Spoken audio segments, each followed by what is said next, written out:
Welcome back to my channel. I am DP8 Recap. Today I am going to explain an Indian action drama movie called Deewaar, and it was released in 1975. The film is about Vijay, who is haunted by his past, turns to crime, while Ravi, his younger brother, becomes an honest police officer. Fate pits them against each other when Ravi is sent to nab Vijay. But before we begin, beware of spoilers, watch out and take care. And I hope you enjoy the video. The film opens with a police officer who is giving a speech about honest policemen and how there are a few of them. He talks about a medal and says that many officers would want this medal and they would go to extreme measures to do so. But he says that the medal is going to a very brilliant and honest police officer who deserves the medal. He calls Ravi on stage in order to accept the medal as the audience starts to applaud. He comes forward and says that what he wants to state is nothing new. He says that people always have to name someone behind everything, but they forget the person who is behind that person. His point is that for what he did today, he could not have done it without another person, and that person should accept the medal instead of him. He says that the name of that person is Sumitra Devi, and she is Ravi's mother. She witnesses all of this from the audience as her eyes fill with tears. Ravi says that what he accomplished was done by his hands, but his mother is the one who gives those hands power to work. He calls her on stage in order to receive the medal instead of him, but she is too stunned to speak at the moment. A police officer comes and tells her to get up and go there as the whole audience is applauding. She hesitates at first, but goes on the stage. She receives the award for exemplary performance of duty on behalf of Ravi. Both of them look at each other as she starts to have a flashback of the time when both her sons were young. Thus the narrative is already dispersed in two strands as public history and private memory of their mother. Ravi is the hero of the official history. His honest actions in the service of law are rewarded by the state, while the elder son, Vijay, the underworld don, who is the real hero as the mother's private memory coalesces around the psychologically motivated complex figure who has to be sacrificed. The flashback opens with a trade union leader, Anand Babu, who gives a big speech and people watch him. He states that the coal mine owners do not understand their needs and they think that these people want to steal their wealth.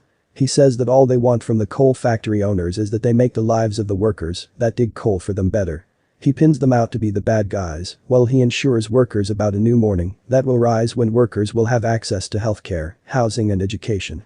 Everyone starts to chant his name, while he further adds that their complaint is not about why their house is decorated and their house is not, their complaint is about why the plates of the workers are empty when they should be filled with food.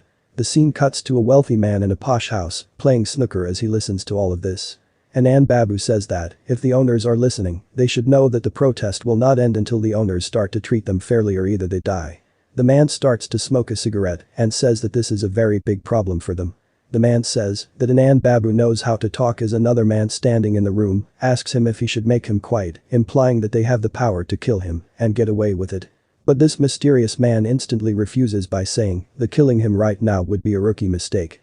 Another man complains that Anand Babu even refuses to take money and let it all go. But this man mentions that every person had a weakness and the only thing they have to do is to find what his weakness is and then defeat him. Then, Sumitra Devi gets ready as Anand comes home and it is revealed that Anand is the husband of Sumitra and the father of Ravi and Vijay. He asks her about their children as both of the brothers come running and as they sit inside and talk about how their day went in school. They mention that their teacher talked about Anand as he is getting more famous for what he is doing.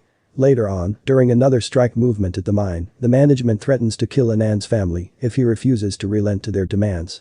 He chooses family over the community of workers, which is a betrayal that costs him and his family dearly. After this, the father never really recovers from his sense of shame and finally abandons his family to the mercy of the community. Vijay is apprehended by the workers who tattoo the young boy's arm with the words "Mera Baap Chor Hai," which translates to "My father is a thief." These words are not only signed into his skin but also into his psyche, marking his destiny and his choices. They are now pushed out into the unorganized working class milieu of the city, where the mother resorts to low-wage manual labor and Vijay works as a shoeshine boy. Their home is a street under the bridge, the footpath. The footpath, the underside of the bridge, is the operational metaphor of the movie. It is the psychic bridge that links the two brothers, even as the bridge separates them in two moral universes, on either side of the law. If the bridge is the official site, the public monument, the footpath is the unofficial monument, the unintended city. It is home to millions of homeless urban poor who have been driven out in attempts at city development by the state. Both Ravi and Vijay are framed by backstories of their childhoods that are crucial to their character formation. Vijay is the son who is marked. He bears his father's shame on his tattooed arm. As a young boy, he is fiercely protective of everyone he cares about and lashes out against authority and injustice. He throws a stone at the contractor who harasses his mother at the construction site where she works as a coolie. This rebellious attitude is carried into his adult life where he mobilizes against the extortionists at the dockyard. Later the same fierce courage earned him both his notoriety and respect in the underworld. His sense of justice is governed by his own private morality, one that conflicts with the state. Ravi, on the other hand, represents the perfect citizen. His childhood is framed by a sequence where he is seen running away from the footpath to watch a group of neatly dressed schoolchildren while a song extolling the glories of the nation. Sir Jahan Siacha plays in the background. He does well at school, and Vijay makes it his life's mission to work so that his kid brother can get the education he deserves. As an educated young man growing up in the 70s, Ravi realizes that degrees and certificates have become meaningless as there are no jobs for men without connections, and the nationalist song of his childhood is now rendered ironic. He is however unwavering in his commitment to law and righteousness. Through his hard work and commitment to the letter of the law, he is integrated into a respectable middle-class milieu and united with his love, Veera, who is initially separated from him by class. Vijay accuses Ravi of growing up in forgetfulness in the famous exchange in the footpath scene, in sharp contrast to Vijay, who constantly remembers and is reminded of his past in the ever-present tattoo on his arm. Vijay's life is a struggle to own the past by avenging it, while Ravi strives to dispel it by attaching himself to an abstract citizenship realized through his ideals. Oppositions are staged within the film's melodramatic schema. Private versus public morality, community versus individual, biological versus adopted family, good versus bad woman, capital versus labor and nation versus state. These conflicts are presented through popular Hindi cinema's melodramatic device of choice doubling. As Ashish Nandi points out, Vijay, an underworld don, and Ravi, a cop, are actually the same person deliberately divided and put back together again. These conflicts are ultimately resolved in the film's melodramatic ending, as Vijay dies in the lap of his mother after being shot by his brother. The film embodies a uterine worldview in that narrative authority is vested in the mother, it is her story told to us via her flashback, she is the law and the nation, the prize and the primordial authority. The brothers vie for her affection, and though she loves her elder son Vijay more, she rejects his love to stay with her righteous younger son. She even refuses to accept Vijay's gift of the high-rise apartment where she had once worked as a manual laborer and chooses instead to live with her honest cop son in a humble home.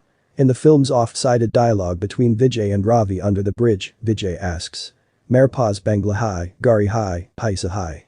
Sab kuch hai. Tum her paas kiya hai, I have a bungalow, a car, money. Everything. What do you have?" Ravi answers, "Mere paas ma hai, I have a mother." This is also the film's indictment of capitalism, she the mother is the prize that money cannot buy. The mother in Deewaar is Mother India, who will sacrifice the lawbreaker's son for the sake of the community. In order to restore the rule of good, she, much like the epic character of the Mahabharata, Kunti, pleads with her son Vijay not to harm Ravi in the inevitable clash between good and evil that will claim one of them.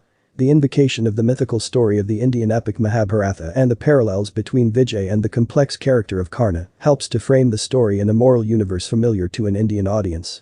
While many have noted the alienated inner exile of Vijay's character, Vinay Lal makes an observation about the impossibility of the outsider in Deewaar. Vijay, at different points in his life, is bound by affect and duty to communities that he finds himself a part of. As a dock worker he takes up cudgels on behalf of the workers threatened by extortionists and forms a close friendship with one of the workers, Rahim Chaka, whose talismanic badge he wears until the moment of his death. An alternative to the biological family is proposed in the community. The underworld boss takes the place of Vijay's father, and the bar girl Anita is his lover and mother substitute. She accepts him with the tattoo and all.